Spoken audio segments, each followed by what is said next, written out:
Good morning. सकाळचे वाजलेत 6:15 आणि मी निघालो आहे रिटर्न घरी जाण्यासाठी, म्हणजेच ठाण्याला जाण्यासाठी. सध्या आहे मी गडिंग्लजमध्ये. इथून ठाण्याचं डिस्टन्स आहे 430 किलोमीटर. तर अंदाजे रात्री 8 ते 9पर्यंत पोचायला पाहिजेत. तर रोड घेतो आहे मी गडिंग्लज संकेश्वर मार्गे NH47 आणि मग सातारा, पुणे आणि ठाणे असा रूट असणार आहे. सो समोर दिसते आता जस्ट उजाडते आणि छानसे असे रंग दिसत आहेत आकाशामध्ये. तर आता हा पुढून लेफ्ट घेतला तर रस्ता जातो संकेश्वरला.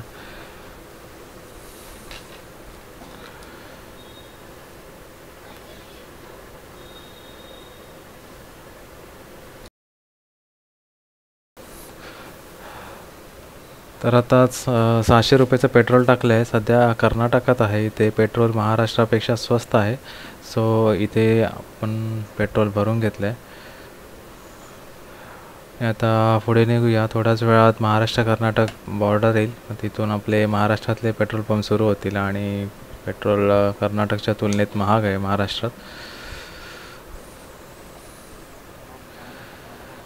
तर किलोमीटर्स आहेत 6760. ठाण्यावरून निघताना किलोमीटर होते 2700च्या आसपास. तर आता सनराईज होऊन गेला आहे आणि हवेत थोडा गारवा आहे. तर बघू कुठून सनराईज चांगला दिसतो, थोडेसे सनराईजचे शॉट्स घेतो. तर आता पोचलो आहे तवंडी घाटामध्ये. हा निप्पाणीच्या जस्ट आधी घाट आहे, छोटासाच घाट आहे. तर आता पुढे निप्पाणी येईल.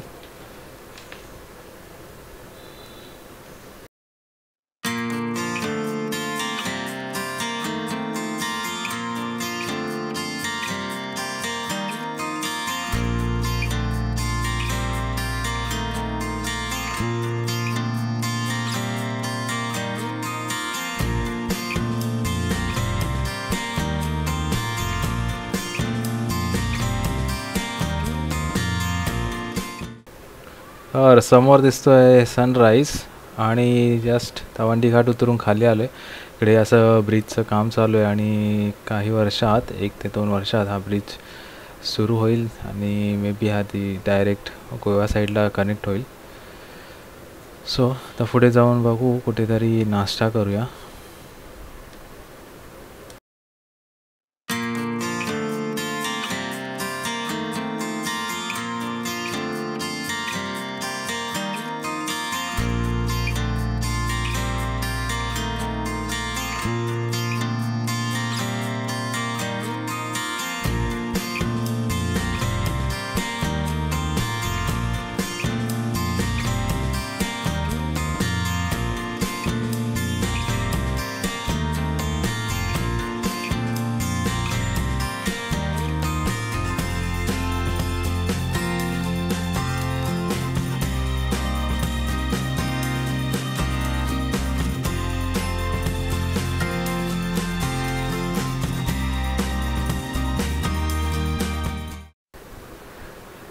तर नाश्ता करण्यासाठी मी थांबलो आहे हॉटेल मधुबन, व्हेज हॉटेल आहे.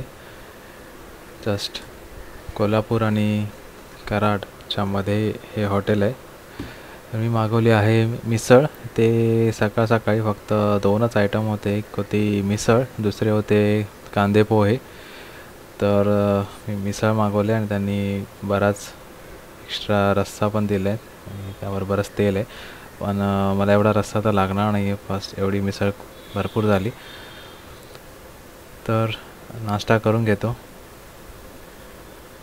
ते हॉटेल काहीसं असं आहे, बऱ्यापैकी स्वच्छ आहे आणि बाजू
तर एक फालतूगिरी झाली, मी कॉफी घेण्यासाठी थांबलो आणि ही कॉफी आहे 49 रुपयाची. आणि जसं जसं साऊथकडून इकडे नॉर्थकडे येतो आहे, कॉफी आणि चहाच्या किमती पट्टीत वाढत चालल्या आहेत. जसं 7 रुपयाचा चहा आम्ही पिलेला केरळ आणि तामिळनाडूच्या बॉर्डरवर, आणि कॉफी अराऊंड 10 रुपयाची असायची आणि त्याची क्वालिटी पण खूप छान होती. आणि आता जसं जसं इकडे नॉर्थ आणि मुंबई साईडला येतो आहे तसं क्वालिटी बकवास होत चालली आणि किंमत त्याची वाढत चालली आहे.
तर पोचतो आहे साताऱ्यामध्ये.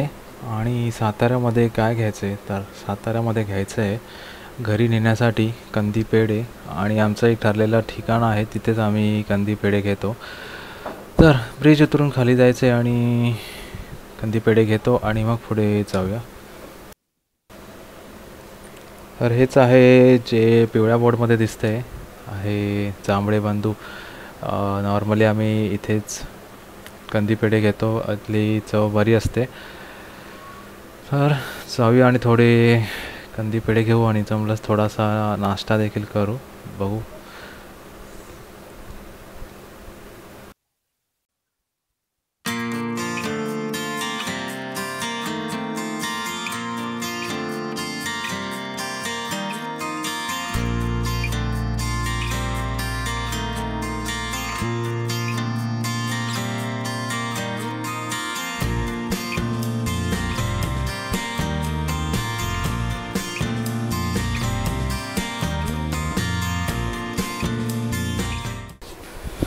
तर साताऱ्यापासून 15 किलोमीटर अंतरावर असणाऱ्या लिंब या गावामध्ये आहे भारामोठाची विहीर.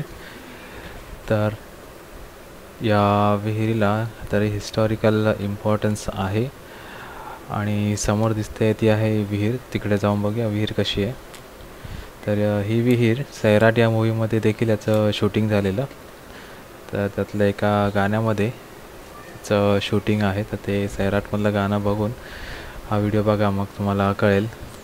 त्या पायऱ्यांवरतीच इथे शूटिंग झालं आहे त्याचं. तर ही विहीर इसवी सन 1719 ते 24 या दरम्यान श्रीमंत वीरूबाई भोसले यांनी बांधली होती.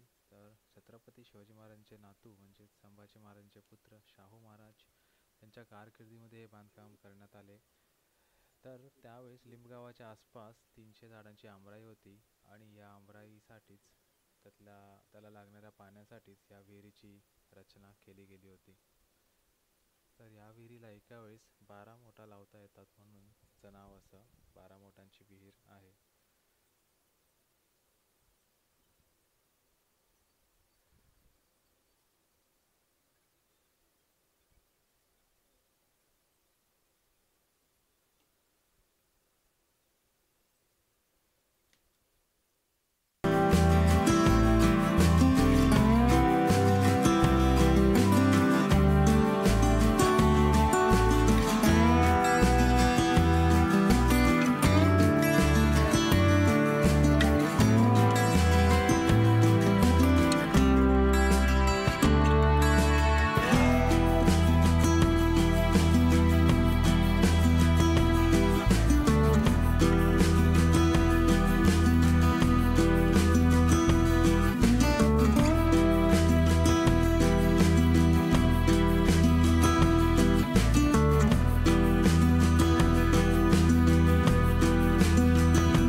विहिरीचा व्यास 50 फूट, खोली 110 फूट आहे आणि इथे मोडी लिपातले एक शिलालेख देखील आहे. जमिनीखालीच्या महालात ही विहीर आहे. महालाचा मुख्य दरवाजावर कलाकुसर केलेली आहे. आतील बाजूस शर्वाची दगडी मूर्ती आहे आणि महालात विविध चित्रे देखील कोरलेली आहेत. गणपती, हनुमान, कमलपुष्प अशी शुभशिल्पे दिसतात. त्यामध्ये विशेष म्हणजे हत्तीवर आणि घोड्यावर विराजमान झालेल्या छत्रपती शिवाजी महाराजांचे शिल्प देखील हे खांबांवर कोरलेले आहे. विहिरीला प्रशस्त असा जिना आणि चोरवाटा देखील आहेत. विहिरीवर 15 थारोड्या आहेत. या चोरवाटातून वर आले की 12 मोठांची जागा, दरबाराची आणि सिंहासनाची जागा बघायला मिळते. प्रत्यक्ष मूळ विहिरीत प्रवेश करण्याआधी आड विहीर आणि प्रशस्त पायऱ्या आणि एक भक्कम पूल आहे. येथूनच छुप्या महालात आणि विहिरीत जाण्यासाठी तसेच शत्रूपासून निसटण्यासाठी आणि छुप्या भुयारी वाटा आहेत. महालात गणपती, हनुमान, कमळपुष्पे अशी अनेक शुभशिल्पे उत्तर दिशेला दिसतात. भारतीयांसाठी परकीय आक्रमणे उत्तरेकडूनच होत असल्यामुळे या दिशेचा संदर्भ इथे महत्त्वाचा ठरतो. विहिरीच्या दक्षिणेकडे असलेल्या शिल्पात वाघाच्या पायाखालच्या हत्तीचे रूप असून दक्षिण प्रांत मराठ्यांनी पादाक्रांत केल्याची प्रतिकात्मकता त्यातून दिसून येते.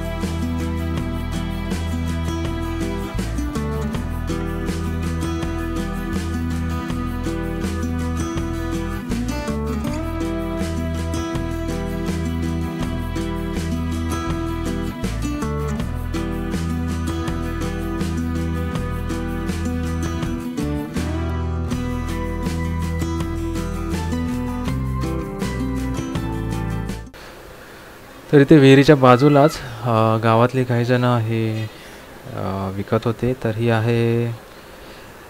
आहे घाटी मसाला आणि ताजा त्यांनीच बनवला आहे त्यांच्या घरी. तर ह्याचे मी 2 पॅकेट्स घेतो आहे. अजून यांच्याकडे बरंच काय काय आहे, डाळी वगैरे आहेत. ते कलिंगड पण शेतातलं आणून ठेवले त्यांनी. सध्या मी हा मसाला घेतो आहे.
आणि आहे 2 किलोमीटर आणि वेळ असतो 2 तास 45 मिनिट.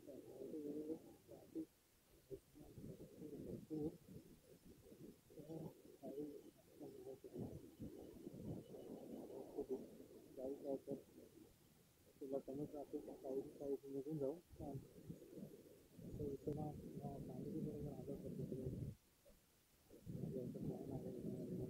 खूप वर्षानंतर पहिल्यांदाच गेलो खूप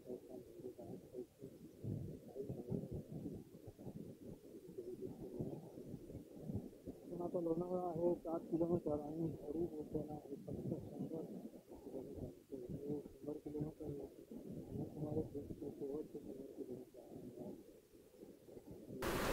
तर हा ट्रिपचा शेवटचा व्हिडिओ आहे. आता पुढचं घरीच जायचं आहे ठाण्याला. तर ही सिरीज होती ठाणे ते कन्याकुमारी आणि रिटर्न वाया कोइंबतूर मैसूर या रूटने आम्ही परत आलो. सो टोटल 9 दिवस लागले या ट्रिपला आणि अंदाजे 4500 किलोमीटर कवर झालेत. यावेळेस आम्ही कोस्टल बरेच ठिकाणं बघितली. मुर्डेश्वर बघितलं, गोकर्ण पाहिलं, एर्नाकुलम केरळमध्ये बॅकवॉटर्समध्ये गेलो, कन्याकुमारीला स्वामी विवेकानंदांचं रॉक मेमोरियल पाहिलं. रिटर्न येताना कोइंबतूर, उटी, मैसूर पॅलेस पाहिला. तर हे सर्व एपिसोड मी अपलोड केलेले आहेत, या प्लेलिस्टमध्ये आहेत. तर तुम्ही प्लेलिस्टमध्ये जाऊन बघू शकता. तर व्हिडिओ आवडला असेल तर व्हिडिओला लाईक करा, चॅनलला सबस्क्राईब करा. Thank you for watching.